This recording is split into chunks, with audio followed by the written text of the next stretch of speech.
No nii, tere jälle.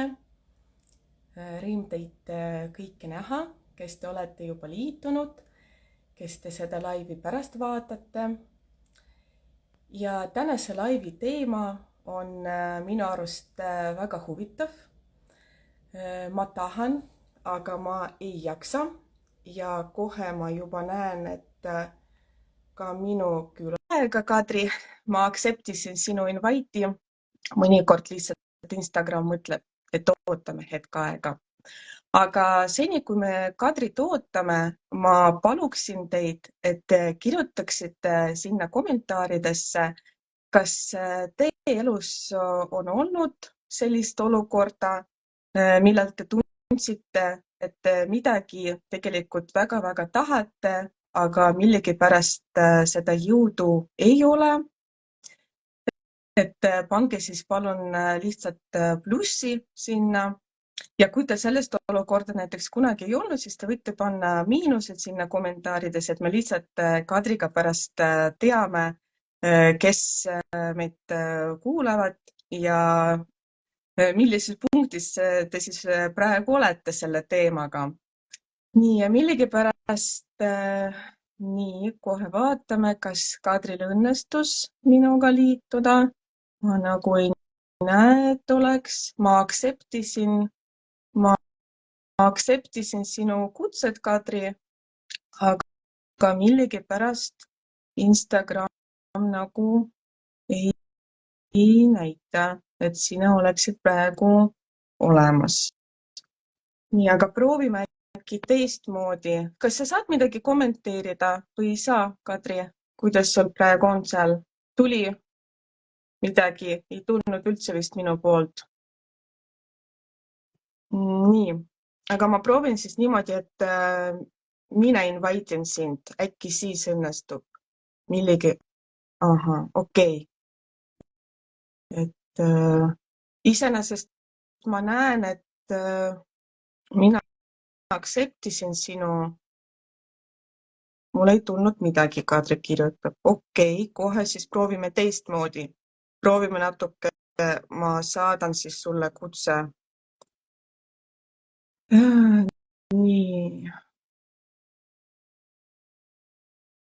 Nii, ma sind invitein praegu. Vaatame, kas õnnestub.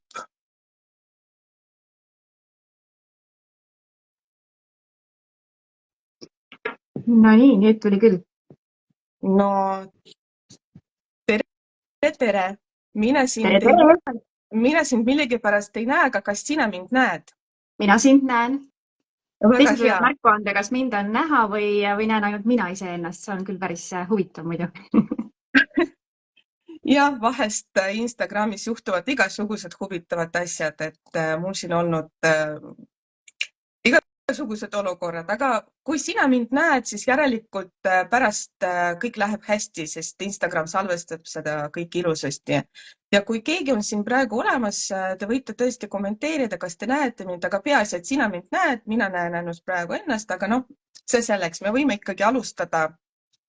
Ja meil on selline väga huvitav teema sinuga, on ju, mis sa arvad sellest teemast? Ma tahan, aga ma ei jaksa. No, ja kusjuures selle teema ma sain kusjuures inspiratsiooni sinu ühest story'st. Ma jälgisin sind Instagramis ja ma nägin, et keegi minu arust sinu klientides seda kommenteeris, et sul oli see mastermind või midagi nagu seoses sellega, et inimene kirjutab, et ta tahab, aga ta ei jaksa. Ja mul tuligi selline idee, et sina oleksid selline ideaalne külaline selle teemal minuga täna vestelda ja alustame sellest, et teeme kõigepealt tutvuse, et sina räägi siis enda kohta ja mina siis räägin pärast enda kohta. No tere. Veel üks kord. Mina olen siis Kadri Keerme, elu- ja enesearengu coach ja väljaõppelt lahenduskeskne coach. Minu missioon on tuua esile sinu potentsiaal ja sära, et sina julgeksid, tahaksid, jaksaksid ja saaksid viia oma unistused ja eesmärgid ellu. et väga pikalt ennast tutvustama seejuures ei hakkaks, minu meelest see ongi kõige olulisem ja mul on nii hea meel, et sa just sellel teemal mind kõnelema kutsusid ja selle märksõna sealt story'dest kinni püüdsid, sest see on tõesti minu jaoks üks selliseid olulisemaid teemasid üleüldse, et oleks seda jaksu ja tahtmist, sest see on meie suurim pidur ja seda pidurit on väga lihtne tegelikult kõrvaldada. Ja, Varsti räägime. räägime, ja. Ma räägin siis enda kohta, et mina olen ka lahenduskeskne coach ja aitangi avalikus sektoris töötavaid naisi, kes samamoodi tunnevad elus sellist väsitavat seisakut, kellel ei ole julgust sellest olukorrast välja astuda. Ja mina toetan neid sellel teekonnal ja iseenesest olen 17 aastat töötanud ka ise avalikus sektoris ja kuidagi tunnen, et inimesed tahavad ja vajavad seda tuge ja mina praegu küll alles olen alguses, aga püüan aidata ja püüan selle kaudu ka praktikat saada. Ja võime siis alustada ka kohe sellest rääkima, et miks siis üldse inimestel selline olukord juhtub, et ta nagu tahab, ta võib-olla tõesti väga-väga tahab, aga ei jaksa, ei ole seda energiat. Mina näen seal kahte suuremat nagu lahterdatud versiooni ja esimene versioon sellest, et kui hääl peas räägib, et ma ei jaksa, siis tegelikult vastus on enamasti vundamendis. Ehk siis, mida sinu tass üleüldse täis praegu on? Et midagi peab seal olema kas siis puudu või üle, et vastus peitub tavaliselt seal. Sest teine variant on veel see, et kui asi ei ole vundamendis, siis tavaliselt võib olla ka selles, et me varjame enda eest midagi, mingisugust põhjust.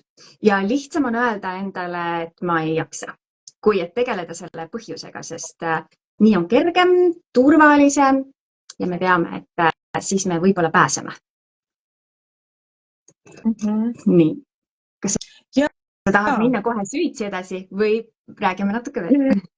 Ja ma lihtsalt tahtsin võib-olla seda kogemust jagada ja küsin ka siinkohas ka meie kuulajate käest, kes praegu laivis või kes pärast meid järele kuulavad, et kas teil on olnud selliseid olukordi, kus te väga-väga midagi tahtsite, aga teil ei olnud selleks jõudu, energiat, jaksu, et kommenteerige palun, pange plussid, kui on olnud või kui tõesti ei oleks kunagi tulnud sellest olukorda, siis pange lihtsalt miinused, et meil oleks väga-väga huvitav sellest teada saada, kuidas teil sellega lood on, selle energiaga ja jõuga.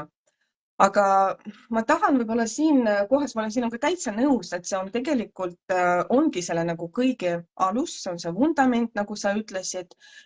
Ja mis mina olen nagu täheldanud, kuigi mul praktikat ei ole veel väga palju olnud, aga oli selline olukord, kus tõesti inimene, ta väga tahtis seda, mis oli tema eesmärk, aga kuidagi liiga võib-olla palju planeeris enda jaoks seda kõike ja ta ei jõudnud seda kõike teha ja selle kaudu see energia ja tahe ja jõud on ka ikkagi nagu kahanenud.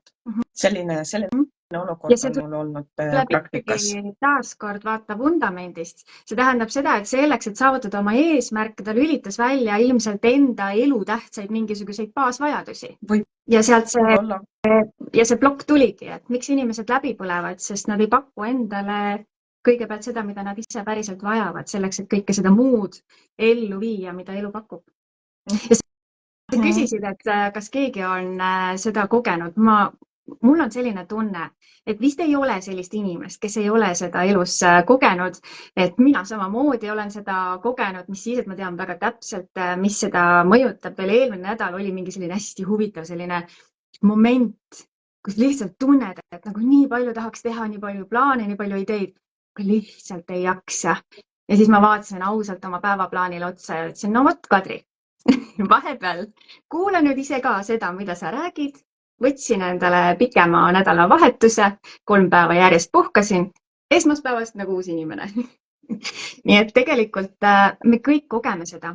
Mida kiiremini me sellele reageerime, seda kiiremini me sellest välja tuleme tegelikult. Ja siin kohas mul olekski võib-olla selline nagu teine küsimus sulle, et see, mis sa praegu kirjeldasid, ma kujutan ette, et see on väga selline levinum olukord, kus inimene võib tõesti planeerida enda jaoks väga palju asju ja ta tõesti tahab neid teha ja see on kõik väga oluline tema jaoks. Ja mingil hetkel ta lihtsalt tunneb, et ma ei jaksa enam kuidagi nii palju seda kõike. Et kuidas siis ikka mõista seda erinevust selle soovi ja jõu vahel? Soovi ja jõu vahel. Sa mõtled millises mõttes? Selles mõttes, et ta nagu tahab, aga ta ei jõua. Ja. Kui ta midagi tahab ja ta tahab jõuda, siis ta peab tegema enda jaoks plaanid selliselt, et ta jõuaks. Ehk siis samal ajal, kui ta paneb endale kirja need eesmärgid, tegevusplaani, siis sinna tegevuste sisse on vajalik kirjutada ka iseennast. Liikumispausid, hea uni, puhkepausid, energiapausid. Need ei pea olema niimoodi, et tund aega töötan ja tund aega on paus. Ehk siis tasakaal ei peitu mitte selles, et 50% tööd ja 50% puhkust, vaid tasakaal on selles, et üks ei toimu teise arvelt. Et töö saab tehtud ja puhkamise aeg on ka sees. Mulle meeldib ka tasakaalu mõttes see point, et me vajame oma elus kontraste ja täpselt samamoodi ka tegutsedes. Kui me kõvasti tegutseme, siis tuleb vahepeal kõvasti puhata ka. Nii, et kohe tunned, et on puhatud. Jaa, täitsa äge. Kas ma sain siis õigesti aru, et sellised nagu levinumad põhjused, miks inimesed tunnevad, et neil puudub see vajalik jõud või energia, just ta peidubki sellest, et inimesed lähevad sellest nagu tasakaalust välja lihtsalt, et ei ole see puhkamine ja selle nagu tegutsemine tasakaalus. Kui küsimus on selles, et ta päriselt ei jaksa, mitte see ei ole lugu, mida ta endale räägib, siis tegelikult küll jah. Aga räägime sellest, et kui inimene räägib endale lugu, et ei jaksa. Et mis siis on või? No siis on tegelikult 3 varianti. Minu meelest on need sellised variandid, et esiteks jäädakse õppima, infot koguma, aga praktikasse mitte miski ei jõua. Ehk siis tekib see efekt, et juba ainuüksi see enese paigal hoidmine võtab nii palju energiat, oluliselt rohkem energiat kui see, et hakata neid õpitud teadmisi praktikasse panema. Sellepärast, et peas võivad käia 2 tüüpi jutud. Esimene tüüp jutt on loomulikult hirm. Hirm tarretab meid. Just kui elevant istuks seljas ja proovi siis elevandi alt välja pääseda, on ju. Meie alateadvus istub meil seljas tegelikult, on ju. Ja peas ketrab mingi selline salamisi mingi lugu. Me küll kuuleme kõvasti kõige valjemalt seda, et ma ei jaksa, aga tegelikult alateadvus vaikselt räägib seal, et mul pole jaksu, mul pole aega, ma pole piisav, ma ei ole veel päris kõike välja uurinud, et edasi minema hakata, ma pole veel päris valmis. Ma kindlasti alustan homme, ma alustan esmaspäeval, ma alustan kuu esimesel päeval. Meeldib alati valida seda number 1-ga algavaid, võib-olla uue aasta 1. jaanuaril, on ju. Uuel aastal ja varsti tuleb see aeg, vaata. Ja, et selliseid lugusid meeldib meile rääkida. Või siis 3. versioon on lihtsalt see mõttemuster, millesse me oleme jäänud. Me oleme see, millest me mõtleme ja me ei saa mitte seda, mida me tahame, vaid see, mida me endale räägime. Ehk siis me küll tahame, aga ei jaksa. Kui me endale niimoodi ütleme, siis me ei saa mitte seda, mida me tahame, vaid me saame seda, et me ei jaksa.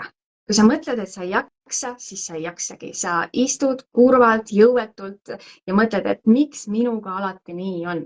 Ütled endale, et ma olen laisk. Ja siis sa istudki ja ootad, et see laiskus ise üle läheks, aga tegelikult ei lähe mitte midagi ise üle. Ehk siis tegelikkuses see teine pool, kui vundament on näiteks korras, siis ilmselt peitub vastus nendes 3. sisulises pooles, on ju. Et me räägime endale mingisuguseid lugusid ja suures osas on see alati peidus mõtteviisis, mõttemustris või alateadvuses. Aga kas kõik teavad, et mis on vundament? Valeria, kas sina tead, mis on sinu vundament? Väga huvitav küsimus. Küsime ka meie kuulajate käes, kas nemad teavad, mis on nende vundament. Ja need, kes praegu kuulavad meid, palun kommenteerige. Need, kes pärast järele kuulavad, siis palun olge head ja ka võite kommentaarid lisada, et oleksime teile väga-väga tänulikud, sest mina saan aru, et iga juhul võib olla oma vundament. On ju, Kadri? Ja, see võib olla erinev. Et mina olen märganud vundamendis nagu kahte sellist osapoolt. On füüsiline vundament, on emotsionaalne vundament, aga see, mis kellelgi domineerib seal, see on tõesti vastavalt inimesele täiesti erinev. Küll aga tahaks lisada siia mingi praktilise poole ja teeks selle praktilise poole ära. Nii et hea kuule, võta endale palun pastakas ja paber. Võib-olla sina ka, Valeria. Ma ei tea, sa ei ole tegelikult minu programmides osalenud. Ei ole. Teeme koos läbi. Väga hea. Nii et vaatame, mis seisus on vundament täna. Ja me vaatame seda siis kõigepealt füüsilisest aspektist. Vundamendi esimene osa on uni. Kuidas sina oled täna rahul oma unega? Kui kiiresti sa uinud? Mida sa mõtled enne uinumist? Kui sügavalt ja rahulikult sa magad, kas sa magad jutti või sa ärkad vahepeal üles, rullid ennast, mõtled veel vahepeal mingeid plaane, päevaplaane, kuuplaane, muretsed vahepeal ja mis tujuga sa ärkad, mis meelestatusega? Kas sa oled valmis sealt voodist püsti tõusma või sa tegelikult kakled seal hommikul endaga mõnda aega enne kui voodist välja tuled? Et milline on päriselt sinu rahulolu oma unega? Väga äge küsimus. Ma võin vastata või teeme minu näitel? Teeme. Ja teie head kuulajad, palun ka, et minge meiega kaasa, et kirjutage või lihtsalt kas või mõelge, aga kõige parem on ikkagi, kui te panete seda kõike kirja endale. Et kui me räägime praegu unest, ma olen sinuga täitsa päri. Minu jaoks, ma võin enda näitel öelda, et uni on minu jaoks A ja O. Ma võin seda sulle öelda ka seda asja, et kui ma ei ole välja maganud, ma ei ole lihtsalt inimene. Mul lihtsalt nagu isegi mõte mul ei tööta, kui ma ei ole välja maganud korralikult. Ja ma võin näljane olla näiteks, mis ka ei ole okei. Ma ei räägi, et see peab nagu normaalsus olema, aga kui me võrdleme sellest nagu kaks olulist asja, siis uni on minu jaoks üli oluline. Ja kuidas ma olen sellega tänapäeval rahulolu? Et tegelikult ma peaks tunnistama, et sellega on mul enam-vähem nagu kõik korras tegelikult. Et mul on teatud rutiin, millest ma pean kinni. Näiteks mina ei vaata telefoni 2 tundi, 3 tundi kindlasti enne magama minekut, sest mina sain aru, siis ma ei saa pärast rahulikult magama jääda. Loen raamatut näiteks või selles mõttes kuidagi püüan midagi rahulikumat nagu tegema. Ja jään selles osas hästi magama ja ärkan ka üsna energilisena. Tänapäeval on sellega nagu kõik korras. Skaalal 1–10, kuidas sa tunned, milline on rahulolu?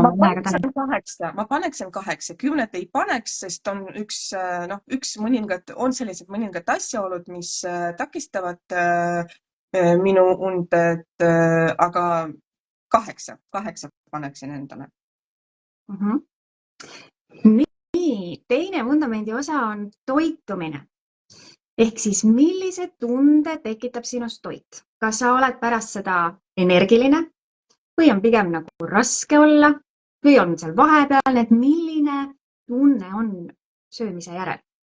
Ja teisalt, millised on üldse suhted toiduga?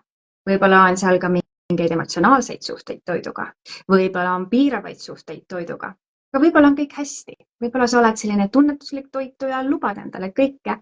Et kuidas sa üldse tunned rahulolu toitumisega oma elus täna? Väga huvitav küsimus.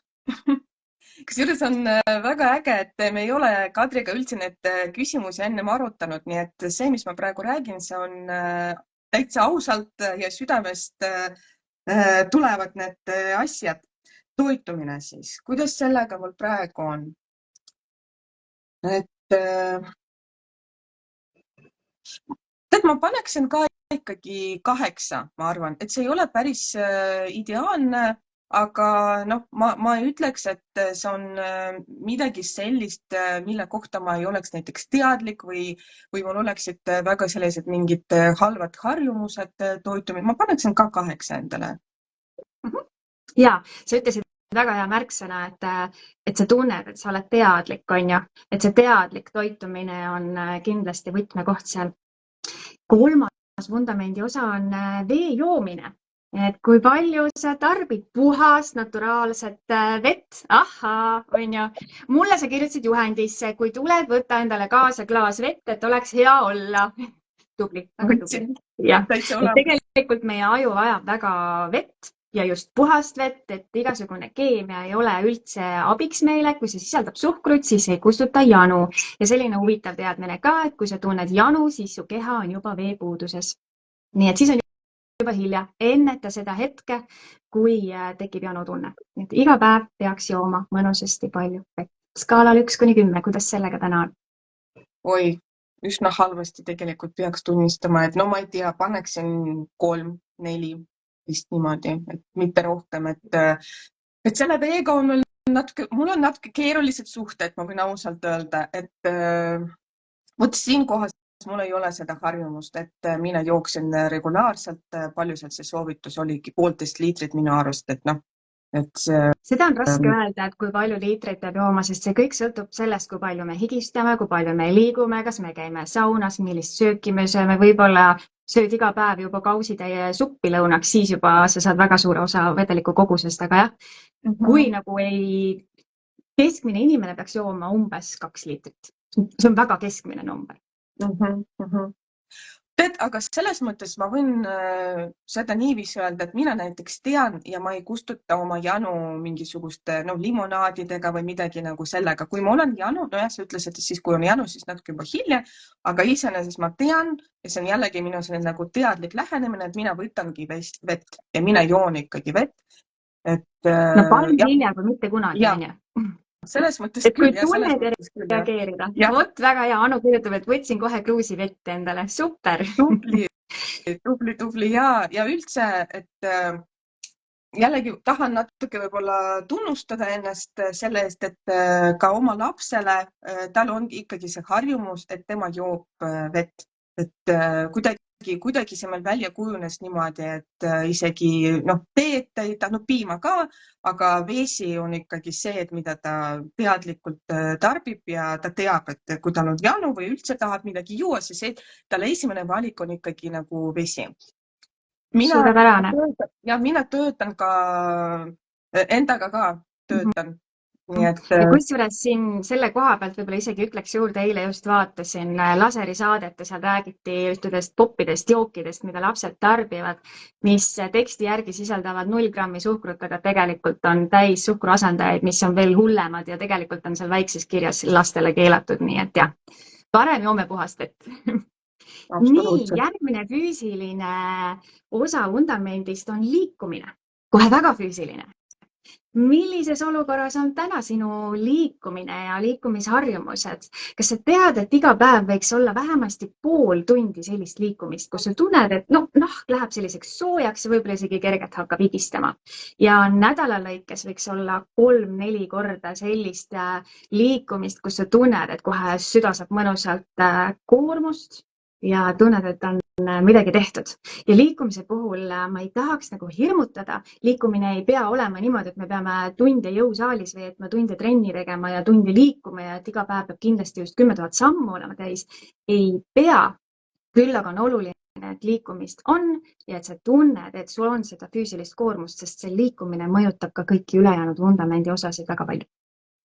Ja enne kui ma vastan, ma siis küsin ka meie kuulajate käest, et kuidas neil liikumisega on, et võidke siia kommenteerida palun ja pange siis 1–10, et kui rahul te praegu olete oma aktiivsusega. Olge head, palun kommenteerige. Ja mina siis vastan sellele küsimusele niiviisi, et minu see osa läks mul palju paremaks ja just on seotud sellega, et mina ei ole, ma ei ole praegu nagu palgatööline, et lahkusin sealt, töötan nii-öelda enda heaks, mina võin ise oma päeva praegu reguleerida nii, nagu mina tahan ja tänu sellele, et laps nüüd läks mul kooli ja mina saadan teda sinna ja siis lähen talle järele ja siis me pärast tuleme koju, siis me läheme jälle trenni ja seda ma kõik teen, ma kõnnin jalgsi, autot ma teadlikult ei kasuta selleks, sest kool asub siinsamas ja kusjuures liikumine mul läks palju parem ja see, et ma teadlikult jällegi teen sellised valikud, et ma ei sõida, ma püüan mitte sõita autoga ja püüan rohkem jalutada ja õnneks sel aastal sügis on minu arust lihtsalt fantastiline, et oleks väga kahju, et kui ma ei oleks seda võimalust kasutanud, nii et liikumisega on mul paremaks läinud, ma võin isegi endale, ei ole ideaalne, aga ma paneksin ka, et 8-9 umbes niimoodi. Kumb siis? Paneme 8, okei, olgem natuke ausamad iseendaga, nii 8. Ja liikumisega, kusjuures hästi mõnus nüanss on ka see, et kui meie liigume, siis meie kehas kõik molekulid, kõik hakkab liikuma, ehk siis tänu sellele meie ainevahetus töötab paremini, meie uni tuleb magusam ja meil tuleb uni kiiremini, sest meie füüsiline keha on ka väsinud lisaks vaimsele olemisele, on ju. Ja sealt poolt see paneb ka meie energia sellisel moel liikuma, et me oleme rohkem avatud lahenduskesksusele. Nii. Järgmine vundamendi osa on looduses olemine, looduses viibimine ja selles hetkes küsimus on ka selles, kas sa oled seal kohalolus, et okei, väga tubli Valeria, et sa käid jala lasteaeda ja lapse ringidesse igale poole, aga kas sa oled päriselt ka looduses ja mida sa teed, kui sa oled seal looduses, kas sa märkad neid linde, neid puid, seda reaalset hetke kohalolu ja seda ilu seal? Väga äge küsimus praegu sinu poolt ja jällegi mina pöördun ka meie kuulajatele poole, et palun ka teie kommenteerige, et kuidas teil on looduses viibimisega.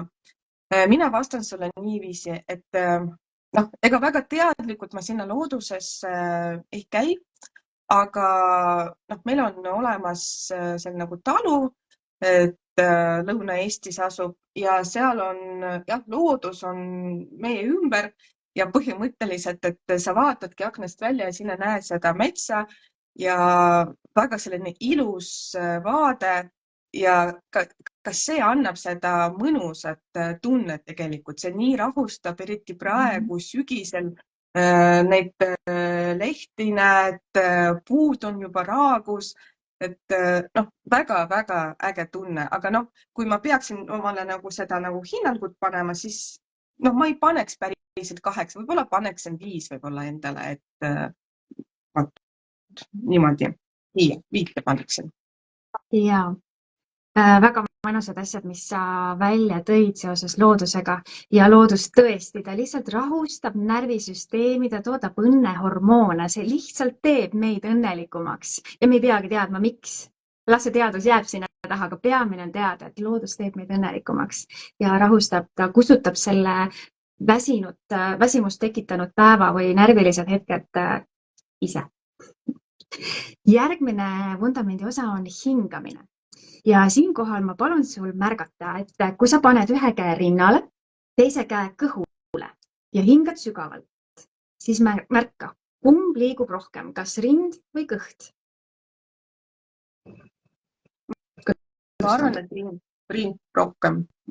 Ja nüüd märka, mida teeb sinu kõht hingamise ajal, kui sa hingad sisse, kuhu ta liigub, sisse või välja? Ma pean natuke mõtlema, nii. Kui ma hingan sisse, siis ta läheb kuidagi sisse ikkagi, tundub mul vähemalt praegu. Kas sa tead, et see on tegelikult stressi hingamine?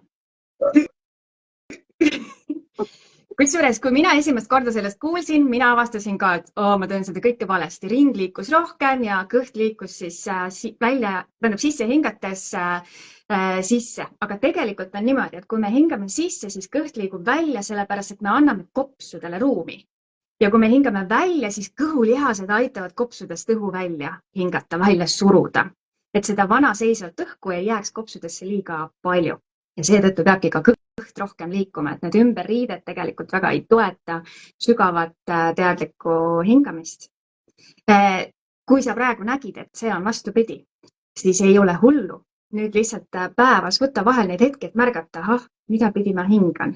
Et anna sellele kõhule rohkem ruumi, hinga sügavamalt ja märka, et ta siis sisse hingates läheb välja ja välja hingates läheb kõht sisse.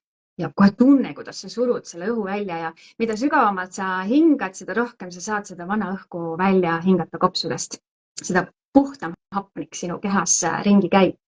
Ja muidugi, kui sa ei ole seda varem teinud, selliseid sügavamaid hingetõmbamisi ja niimoodi välja surumist, siis võib natukene pea ringi käima hakata, see on okei. Siis tee paus, ära kohe jutti juurde hinga. Aga mitu minutit tuleb siis niiviisi teha? Tegelikult, kui sa alles alustad, siis paarist minutist täiesti piisab. Isegi 1-2 minutist täiesti piisab. Ja ega hingamisminutid päevas ei peagi üldse olema pikalt, aga küll aga see jätab kehale meelde, kuidas hingata ja ühel hetkel sa avastad, et nüüd on õigesti, kõht hingab rohkem kui rind ja liigub õigipidi. Et sellisel loomulikul teel muutmine läheb kergemini. Nii, kuidas sellega siis skaalal 1-10 täna on? No,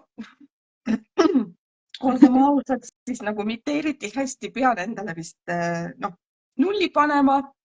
Seda ma üldse ei tee. Skaalal on 1-10, Valeria, sa tead seda väga hästi. Ja, ma olen siis endale 1, ja. 1 on teadlikkus, me ei ole kunagi nullis, see on suurepärane. Ja hingamine selles mõttes tõesti, ta on huvitav vundamendi osa, ta on miski, mida me alati teeme, kuid väga harva mõtleme, kuidas me teeme. Et mina mäletan lapsepõlves neid hetki, kus ma kartsin, et issas jumal, kas ma öösel ikka mäletan hingata, et kuidas keha saab mäletada hingata. Aga nendele asjadele me enam suurena ei mõtle, aga tegelikult see, et kuidas hingata, on ikkagi väga oluline. Nii, füüsilisest vundamendist viimane on energia. Kuidas sa tunned? Kui energiline sa oled, kui lahenduskeskne sa oled, kui kiiresti sa reageerid olukordadele, kas sa lähed sinna reageeringuga peale, emotsiooniga peale või sa lähed lahenduskeskselt, võtad rahulikult, võtad selle situatsiooni lahti ja siis vastad reageerimise asemel. Kui palju sa teed päeva jooksul energiapause, võtad enda jaoks hetki? Kuidas sa tunned skaalal 1-10, kuidas on sinul hetkel seoses energiaga? Paneksin 10 isegi endale, sest ma siin jällegi alates sellest hetkest, kui ma olen vabas lendus põhimõtteliselt, et ma olen täheldanud seda, et minu stressitase on väga-väga madalamalt läinud. Põhimõtteliselt praegu mul on selline, võib öelda, stressivaba elu. Ja see on nii äge tunne, et kõik need stressifaktorid, mis mul olid, nad on lihtsalt ära läinud ja kõik need olukorrad või väljakutsed, mis mul praegu tulevad, ma kuidagi teistmoodi reageerin ja hoopis teine tase praegu sellega, nii et ma paneksin endale 10. Võimas, väga hea, mul on hea meel seda kuulda. Ja vundamendist on jäänud veel viimane 8. osa ja see on nüüd emotsionaalsed vajadused, aga ma olen ta sidunud kõik üheks. Mis on minu arvates emotsionaalsed vajadused on turvatunne, lähedustunne, soov tunda ennast vajalikuna, vajadus jagada oma mõtteid, kogemusi, vajadus lihtsalt jagada ennast, oma olemust ning samal ajal ka soov ja tunne, et mulle jagatakse ka vastu. Soov tunda ennast armastatuna, vajalikuna. Ja sinna juurde tegelikult kuulub emotsionaalse vajadusena ka 2 sellist natuke teistmoodi emotsiooni. Need on vaheldusrikkusest pakutavad emotsioonid, see, et me ei korda kogu aeg ühte sama päeva ja teine pool on veel siis ka õppimine ja areng inimesena. Et me tunneme, et me oleme liikumises, et me oleme arengus, et me ei seisa oma elus paigal. Kuidas sa tunned? Kuidas on täna sinu elus emotsionaalsete vajadustega? Ma paneksin 8.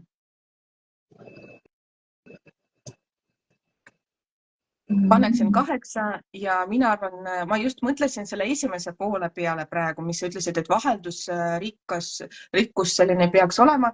Noh, minul päevadel on praegu teatud rutiin olemas.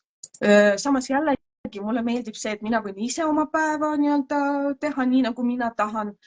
Ja teine pool mul on täitsa olemas, sest mina iga päev arenen. Mina teen midagi uut, mina õpin. Ja selles mõttes ma paneksin endale kogu selle nagu valdkonna eest 8 punkti, sest võib-olla sa praegu panid mind mõtlema, et võib-olla saaksin ma igapäevaselt natuke oma rutiini nagu teistsuguseks natuke teha. Aitäh! Nüüd on kõik 8 vundamendi osa hinnatud. Kui ma nüüd õigesti kõik kokku arvutasin, ma vee puhul jätsin, sa ütlesid 3-4, ma jätsin 4 ja liikumise puhul jäi siis 8, on ju. Ja minul tuli kokku, et sinu vundamendi summa on 52 ja keskmine on 6,5. Et teised ka, kes te siin kuulate, võtke oma vundamendi keskmine ja vaadake, mis number sealt tuleb. Ehk siis 10-st 6,5. Tegelikult on hästi, aga samas nüüd on see visuaal sellest, et kust ma saan oma vundamenti veel paremini tõsta. Kui sina nüüd vaatad üleüldiselt nendele numbritele peal, mulle veel meeldib seda rattana teha, sest siis see visuaal, see nagu sa näedki, kui täis on sinu vundamendi ratas, on ju. Ja sa näed selle pealt kohe ära, et mis jääb silma, mis sulle kohe torkab näiteks seda tulemusi, neid numbreid vaadates silma praegu. No, mul jääb silma praegu see, et vee joomisega pean nagu ette võtma, et rohkem seda teadlikkust siia jälle kaasata, endale meelde tuletada. Õnneks ei ole see nii lootus, et ta lihtsalt vahest läheb fookus nagu paigast ära sellega. Et õnneks ei ole nii, et üldse ma ei tea, kuidas see vesi välja näeb, et on sellised inimesed ka, kes üldse nagu vett ei tarbi või tarbivad seda väga-väga vähe või ei olegi seda harjumust. Et siin lihtsalt praegu läks sinna allapoole, et tahan sellega tegeleda. Ja see looduses olemine, et panin endale 5, tahan rohkem olla looduses, eriti praegu, eriti sellel hooajal sellised ilusad ilmad, et seda tuleb täiega ära kasutada. Et need 2 asja, mille kallal ma tahaksin töötada, vee joomine ja looduses olemine. Ja pane tähele, et neid 2 saab ühendada ka. Võta tee kaasa, lähed loodusesse ja 2 ühes. Et mulle meeldib vundamendi puhul alati see, et neid saab ühendada ja päris paljusid asju saab ühendada. Eriti panedki kokku sa loodusesse, lähed ju tegelikult liikuma. Võtad sõbra kaasa, täidad emotsionaalseid vajadusi või pere võtad kaasa. Sa saad seal vahepeal teadlikult teha mõne hingamisharjutuse, hingamine tehtud. Vesi on kaasas, jood vett. No niikuinii tavast, kui pikki jalutuskäike teeme, joome vett, on ju. Võib-olla teed perega väikse pikniku seal, saad kõhu ka täis. No keegi ei keela uinakut teha, aga see võib-olla ei ole nagu kõige sagedasem valik, mida teha. Ja rääkimata siis sellest, et energia kogu liikumise ajal kogu aeg ainult tõuseb. Et liikumine on üks äge osa vundamendi rattast, mis tegelikult ei võta energiat, vaid annab energiat. Mis võtab energiat? Otsus panna riidesse ja minna õue. See võtab kõige rohkem energiat. Sealt edasi juba tuleb ainult tagasi. Ja teised ka, kes kuulavad järgi, võite vaadata oma vundamendi neid osasid nüüd sellise pilguga, et kust tuleb kõige suurem kasv. Et millele tähelepanu andes tegelikult kogu see ratas kõige rohkem läheks muutusesse, läheks paremusse, et sa näed, et see mõjutaks võib-olla ka teisi vundamendi osasid kõige enam. Ja siinkohal võib-olla võid ka mõelda sellele, et mis on sinu jaoks vundamendi rattast kõige-kõige olulisem.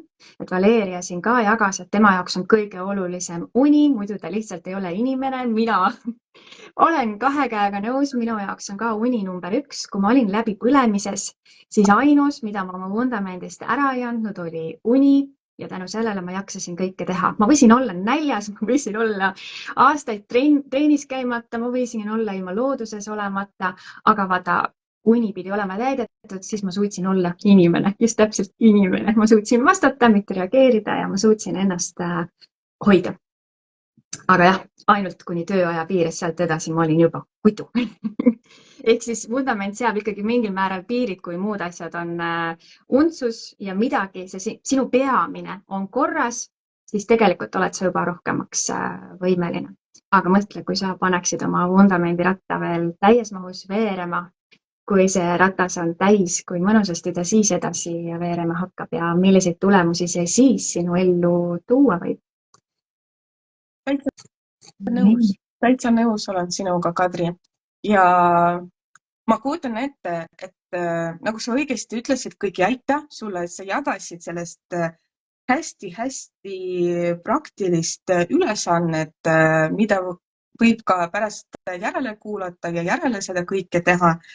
Ja mida ma siin veel nagu märkan, et tegelikult seda kõike sa saad ise nagu mõjutada, see on kõik sinu enda kätes, et seda kõik paremaks teha, et seda kõik parandada, kui sa näed, et mõningad asjad niimoodi ei ole selles punktis, kus nad võiksid olla. Ja selle kaudu, kui sa seda vundamendi, nagu sa ise praegu ütlesid, teed seda korda, siis seda jaksu, siis seda jõudu, ta tuleb. Ta lihtsalt tuleb. Mulle nii meeldib, et sa selle välja tõid, sest minu meelest see on üks kõige olulisemaid nüansse selle juures. Ma räägin kogu aeg, et meie ise olemegi enda vundament.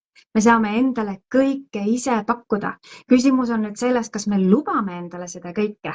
Ja kui sa ütled täna näiteks, kui keegi kuulab, ütleb, et aga ma ei saa minna jalutama, ma ei saa endale täisväärtuslikku toitu pakkuda lõunaks, sest ma ei jõua seda endale pakkuda. Või et mul ei ole aega hingamist teha või mul ei ole aega loodusesse minna, mis iganes, või mul ei ole aega, et magada 8-9 tundi täis. Siis ma ütlen, et ilmselt siin on eneseväärtustamise küsimus. Ja siis tuleb alustada hoopis sellest, et hakata ennast väärtustama. Ja siinkohal ütleks kohe juurde selle, et eneseväärtustamine ei ole egoistlik, see ei ole midagi negatiivset või isekas. Vahel öeldakse, et see on justkui isekas anda endale kõigepealt tähelepanu. Vastupidi, isekas ja egoistlik on oodata, et teised tulevad, toovad meile kandikul hea tunde, head mõtted, edu ja tulemused. Aga kui me pakume endale oma baasvajadusi, siis tegelikult tead, mis sa ise oled endale kandikule pannud, siis need head mõtted, tunded ja tulemused. Sest tegelikult ju kogu meie päeva jooksul me mõtleme mitukümmend tuhat mõtet, peaaegu 100 000 mõtet päevas ja nendest suurem enamus on kogu aeg ühed ja samad. Kui me tahame midagi muuta, siis me saame seda muuta läbi selle, kuidas me ennast tunneme. Ja me saame seda muuta läbi oma vundamendi. Nii lihtsate asjade, mis on tegelikult iga päeva osa meie elus. See on võimas. See on võimas, jah.